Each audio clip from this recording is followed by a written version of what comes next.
घरात तिच्या लई चाहते आहे. आमच्या मंदिरात प्रमुख पाहुणे म्हणून बोलवायचं चाललंय तिला. त्याची बिदागिरी देऊ की आम्ही? मग हे समजा तुम्ही मला का सांगायलाय? अहो गावताय कशा बाई? आता तुम्ही तर तिचं मिस्टर नव्हा का? आता तिच्यापर्यंत पोहोचता येईल म्हणून तर तुम्हाला फोन लावलाय. हा हा, आता तुमची बी काय ते कमिशन असेल ना तर ते बी सांगा.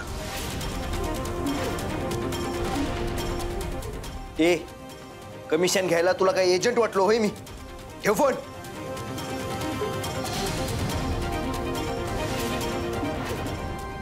शिराळकर, सी काय पण टायमिंग आलाय हो. नाही म्हणजे ज्यांनी तिला ट्रेनिंग करून एवढी मोठी पैलवान केली ती झाली मूर्खाची बीजी.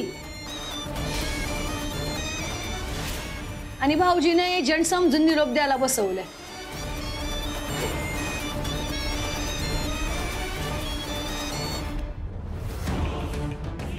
अरे जेवून तुला आत्ताच हे सगळं बोलायची गरज होती का?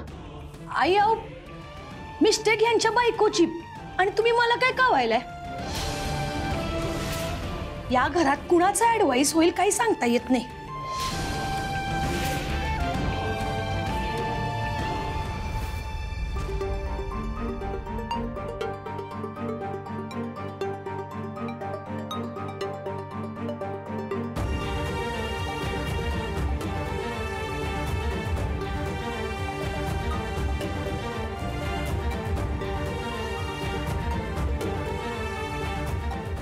ए तायडे बस की आता, मला झोप यायली बघ. झोपायचंय मला. असा कसा रे दमलास तू? ती माही परीक्षा आली एकतर तोंडावर. तुझा अभ्यास तरी झालाय का धड? अगं ते आता काय लहान बाळ राहिले त्याला अभ्यास करायला सांगायला? मोठा झालाय आता तो. राजू, तुला उशीर होतोय, तू जा तुझ्या घराला. तिकडे उगीच काय गोळ व्हायला नको. पप्पा अहो तुम्ही नका काळजी करू. तिकडे काय कमी जास्त झालं ना तर वस्तात मला लगेच फोन करून कळवतात. त्यांचा अजून फोन आला नाही म्हणजे काळजीचं काय कारण नाही.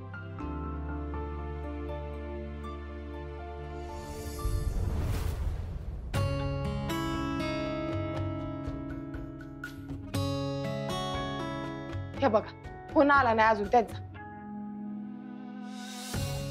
अगं नाही नाही प्राजू, पाऊस पडतो ना आपल्याकडे त्यामुळे मोबाईलला नेटवर्क येत नाही. आणि तसा बी उशीर झालाय तुला. जा तू लवकर. बर येते मी.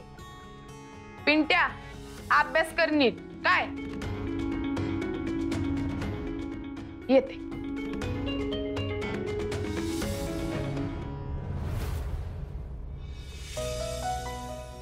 ए जांभया काय देतोस? अभ्यास कर. काय सांगितलंय तायडीन तुला?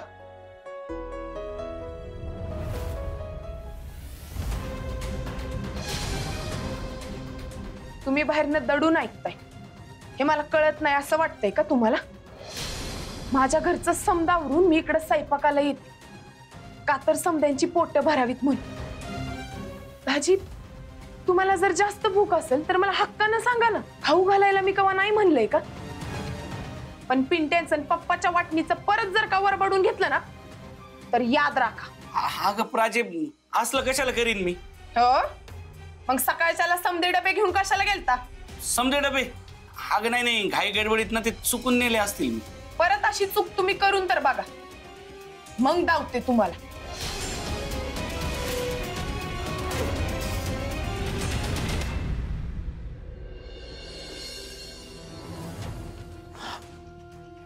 माफ करा, यायला जरा उशीर झाला. ते पिंट्याचं पेपर आलेत ना हो तोंडावर, त्याचाच अभ्यास घेत होती मी. मग हेच फोन उचलून सांगायला काय झालं? हो तुम्ही केव्हा फोन केलता मला? मी नाही, पण अख्खं जग फोन करताय ना हो तुला त्यांच्या कामाखातर. आमचा नाही, निदान त्यांचा तरी फोन उचलत जाईल, नाहीतर ते आम्हाला पिडतात. तुम्हाला कोणी फोन केला? आता ह्या समद्याचा निरोप लिहून घेऊन तुला सांगायला बसलोय काय मी इकडं? तसं नाही हो, अननोन नंबरवरनं लय फोन येतात. आता तिकडे जरा दुर्लक्ष होतं कामाच्या धबाडक्यात. हाच जो तुझा कामाचा धबाडगा आहे ना तो त्यांना समजावून सांगायचा. आणि हे बी सांगायचं की मी काय तुझा हुजऱ्या नाही. मला माझी 100 कामं असतात. तुझ्यापेक्षा छोटी वाटत असली ना तरी सुद्धा महत्वाची असतात. त्या नादात एखादा निरोप तुला द्यायचा राहून गेला, मला जा विचारायचा नाही. असतात मी केव्हा जा विचारलं तुम्हाला? नसतात.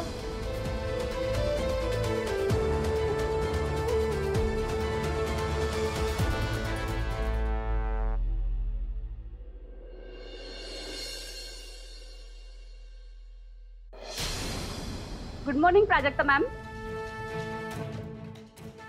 तुम्ही आमच्या सरांनी तुमच्यासाठी एक खास गिफ्ट पाठवली आहे. ही घ्या. कशाला? सणासुदीचे दिवस येत आहेत ना, तर आमच्या कंपनी सोबत जे कोलॅबोरेशन करतात त्या ॲथलीट्सना आम्ही अशी गिफ्ट हॅम्पर्स देत असतो. सदिच्छा भेट समजा. पण तुमच्या सोबत काम करायला तर मी नकार दिलाय ना. तरी मी तुम्हाला सांगून गेले ते. नीट विचार करा, थोडा वेळ घ्या. एकच मिनिट. हा, ही बघा आमच्या कंपनीची वेबसाईट. हिची लिंक मी तुम्हाला फोनवर पण पाठवते. आमच्या कंपनीची माहिती नीट बघून घ्या आणि समजून घ्या. मला खात्री आहे तुम्ही कॉन्ट्रॅक्टसाठी नक्कीच होकार द्याल. तुम्हाला सरळ सांगितलेलं समजत नाही का हो? एकदा सांगितलं ना, माझ्याकडे वेळ बी नाहीये, मला रस बी नाहीये. तेव्हा तुमची ही गिफ्ट उचला आणि जावा. व्हॉट दिस प्राजक्ता? अगं एवढ्या लवली मनानं गिफ्ट जायलेत ते. आणि प्राजक्ता, इनकमिंग लक्ष्मीला असं नो म्हणायचं नसतंय. एक्सक्यूज मी, तुम्ही मला घेऊ शकता कोलॅबरेशन मध्ये. Myself Mrs Kanchan Shiralkar. I am a संचालिका ऑफ मातोश्री गृह उद्योग. कॉलेजमध्ये असताना मॉडेलिंग बी केलंय मी. काय चाललंय सगळं? काय झालं हा? काय चाललंय? एवढं प्राजक्ता नो नो म्हणायलीये तरी तुमचं काय चाललंय? Contract contract. हा आई, आहो प्राजक्ता त्यांना नो नो म्हणाली तरी ह्या गळ्यातच पडल्यात तिच्या कॉन्ट्रॅक्ट कॉन्ट्रॅक्ट करत. एक्सक्यूज मी, तुमचा मान राखून गिफ्ट द्यायला आली आहे, गळ्यात पडत नाहीये मी. एनिवे, मला फक्त प्राजक्ता मॅमशीच बोलायचं आहे. मॅम, तुम्ही खरंच नीट विचार करा आणि आम्हाला कळवा. मी वाट बघेन. माझा निर्णय ठाम आहे. या तुम्ही.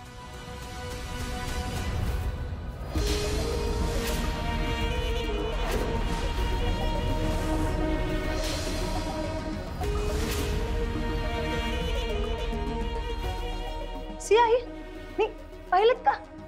आता ही पैलवान नग नग म्हणायलीये आणि ही बाया अशी रोज सतत घरात येत राहणार, कॉन्ट्रॅक्ट करा कॉन्ट्रॅक्ट करा. आणि ही आपल्याला दाखवाय पुरतं नग नग म्हणणार. पण एक दिवस तुम्हीच वैतागू म्हणाल की कर बाई एकदाच कॉन्ट्रॅक्ट. मग लगेच पैलवान म्हणाल ओके आई, फक्त तुमच्यासाठी. हा, आणि ओनली फॉर दिस हाऊस मी हे कॉन्ट्रॅक्ट करायला रेडी आहे. म्हणजे सगळं तुमच्यावर ढकलून मोकळी. आई अंडरस्टँड? आई नाही म्हणजे सावध राहायला पाहिजे बघा आपण. नाहीतर ही बाया टपूनच बसलीये आपला ऍडवाइस करायला.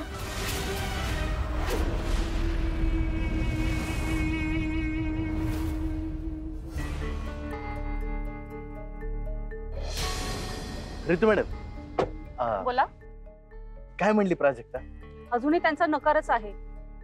त्यांना अजिबातच इंटरेस्ट दिसत नाही आमच्या ऑफर मध्ये. मला समजेल का एक्झॅक्टली तुमची ऑफर काय? म्हणजे कितीची? प्राजक्ता मॅम पेक्षा तुम्हालाच जास्त इंटरेस्ट दिसतो ऑफर मध्ये. तसं नाही. कसं आहे, प्राजक्ता अजून आहे ना लहान. कुस्ती सोडून तिने जगच पाहिलं नाही. आणि तुमच्यासाठी म्हणून तिला मी कन्व्हिन्स करू शकतो. तुम्ही एक काम करा, आमच्या सरांना भेटा आणि बघा काय म्हणतायत ते. चालतंय की.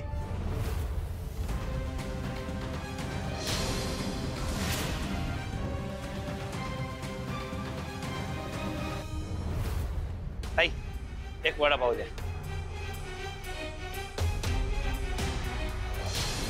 इच्छा तर आता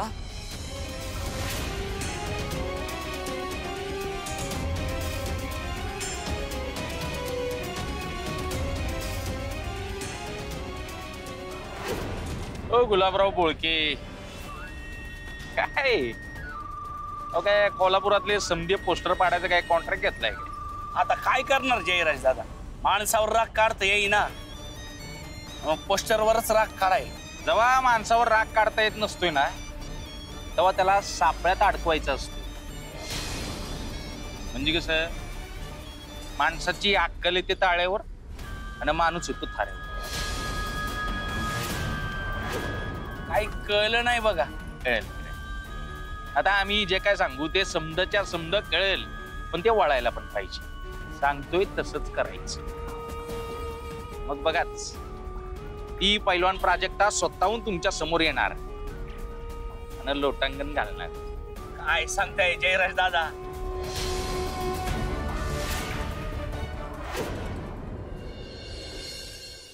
सर, हे मिस्टर धनंजय शिराळकर, पैलवान प्राजक्ता मॅमचे थोरले दीर. मग मला ऍक्च्युली तुमच्या ऑफर बद्दल जाणून घ्यायचं होतं. का त्या पैलवान प्राजक्ताचे मॅनेजर आहात का तुम्ही? नाही नाही, तसं नाही. मग तुम्हाला ब्रँड अँबॅसेडर व्हायचं आहे का आमच्या प्रोडक्टचं? तुमचा फोटो जर आमच्या प्रोडक्टवर छापला तर तुमची बायको तरी घेईल का आमचं प्रोडक्ट विकत? नाही, मी कसला ब्रँड अँबॅसेडर. त्याचं कसं झालं, येता येता रितू मॅडमने मला तुमच्याबद्दल, तुमच्या कंपनीबद्दल सगळं सांगितलं. तुमची वेबसाईट दाखवली. बाबा, आणि तेव्हा मला कळलं पुनीत सरदेशमुख केवढं मोठं नाव आहे आणि प्राजक्ताने केवढी मोठी चूक केली आहे तुमची ऑफर नाकारून. अहो कसे, आमची प्राजक्ता अजून लहान आहे, तिला हे बिझनेस वगैरे काहीच कळत नाही. अहो आत्ताशी कुठं 2-4 मॅचेस जिंकली ती. हा, पण हे बिझनेसचं डोसकं मला आहे. आणि जर तुम्हाला चालणार असेल तर प्राजक्ताला मी कन्व्हिन्स करू शकतो आणि तुमच्या ऑफरसाठी तयार पण करू शकतो. बोला, आहे मान्य?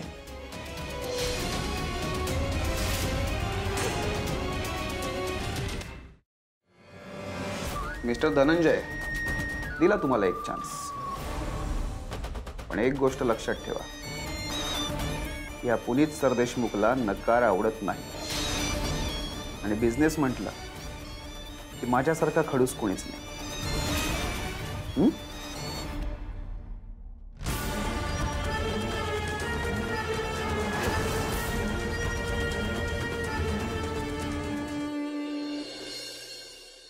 राम राम पैलवान. नमस्कार. मोठी ऑर्डर आहे, जमल का? अहो न जमायला काय झालं? तुम्ही फक्त आकडा सांगा, किती मिसळ पाहिजेत? 100 प्लेट मिसळ सोबत जास्तीची पाव. चालतंय की, लगेच लागतो तयारीला. तुमचा नंबर आहे माझ्याकडे, मी मेसेज करून ठेवतो. दुपारपर्यंत माल तयार ठेवा, मी येतो न्यायला. चालतंय की, फक्त जरा ऍडव्हान्स दिला असता तर. तेवढं मागू नका बघा. मागल्या खेपेला एकाला ऍडव्हान्स दिला, पण त्यांनी ऑर्डर दिलीच नाही टायमावर. आता जे काही पैसे होतील ते ऑर्डर घेताना देणार. अहो पण 100 प्लेटींची तयारी करायची म्हणजे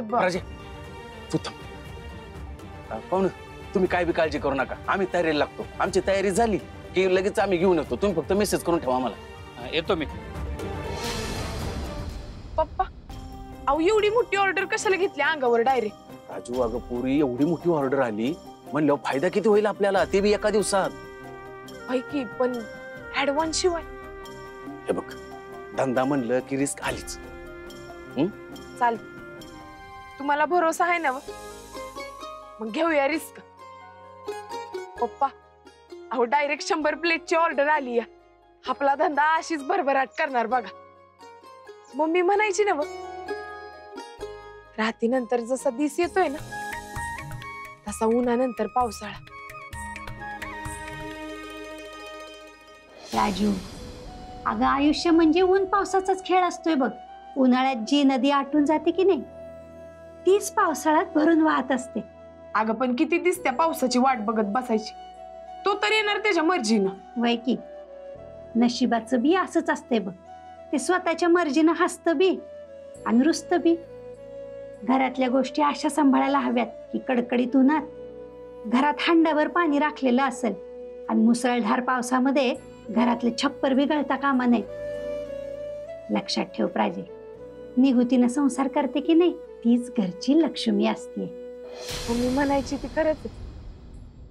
जी निगुतीनं समद सांभाळती तीच लक्ष्मी, तिला देव साथ देत. पप्पा आपल्याला ऍडव्हान्स नाही ना मिळला, ठीक आहे आपण उधारीवर समजा माल आणूया आणि मग लगेच त्यांची उधारी फेडूया. ओनली एमएच नाही, सुट्टीच नाही. उधारी मिळायची नाही. मागच्या वेळेला लय उशीर केला तुम्ही उधारी चुकवायला.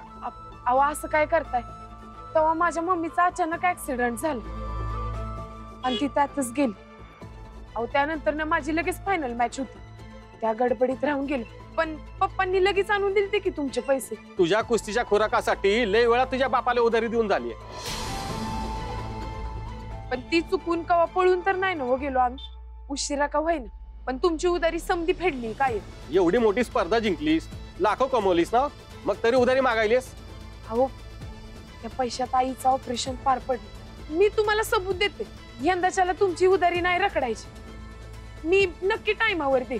त्या गिरायकाने ऍडव्हान्स दिला नाही हो, काहीतरी वेळच आली नसती. त्यानं तुला ऍडव्हान्स दिला नाही, मग मी उधारी कशाला देऊ? तर मीच काय, कोणी बी उधार देणार नाही तुला माल. माझी उधारी सोडून दुसरीकडे माल घ्यायला जाशील म्हणून समध्यासनी सांगून ठेवलंय मी. आता अजिबात उधार सामान मिळायचं नाही तुला. जा. अहो माझं ऐकून घ्या की. असं वाटलेलं उचलून आपटावा त्या दुकानदाराला. मला सांगा पप्पा, का उधारी फेडली नाही आपण त्याची? आता थोडा उशीर व्हायचा प्राजू. वय की, म्हणून तर त्याला सोडून दिला. उधारी तर कवा नाही बुडवली आपण त्याची. अख्ख्या बाजारात त्यांनी सांगून ठेवलंय की यांना उधार द्यायचं नाही म्हणून. आज त्याच्यामुळे आपल्या हातनं एवढी मोठी ऑर्डर गेली. आजचा दिस तर गेलाय कसा बस, पण उद्याच्याला गाडा सुरू करायची बिहाना मारी आहे. तुझी मम्मी होती तेव्हा अशी अडचण कवा बी यायची नाही बघ प्राजू. अगदी निगुतीने संसार करायची आणि त्याच्यातून 2-2 पैक वाचवायची आणि साठवून ठेवायची. अशी अडचण आली की अशी यायची, म्हणायची माने अहो असं तोंड पाडून का बसलाय, असं हात हातात घ्यायची, म्हणायची हे घ्या, लक्ष्मीने कृपा केली माने.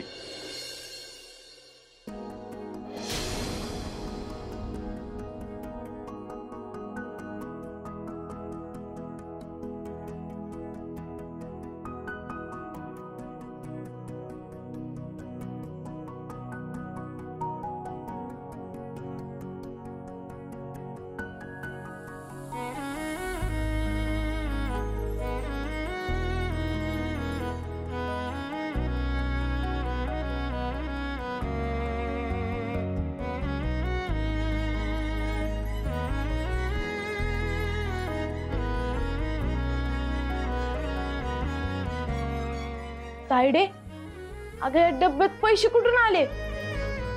मम्मी संसारासाठी शिलकीत ठेवायची, त्यातलंच आहे ते. होय पोरांनो, तुमची मम्मी खरोखर घरची लक्ष्मी होती. बघा ना, नसताना बी केवढ्या मोठ्या अडचणीचं उत्तर मागे ठेवून गेले. पप्पा मी हे पैसे घेऊन जाते आणि उद्याचा माल घेऊन येते. आले.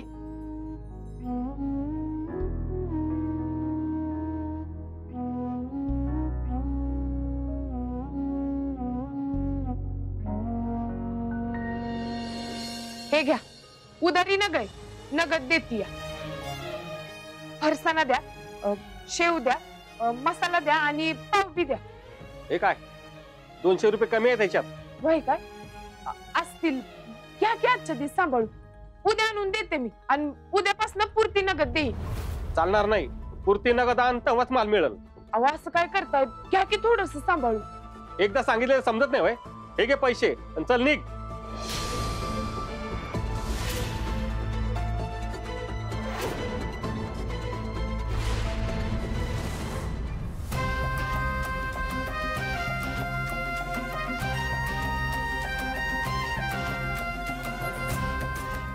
मातोश्री महिला गृह उद्योग, ही तर आपलीच फॅक्टरी.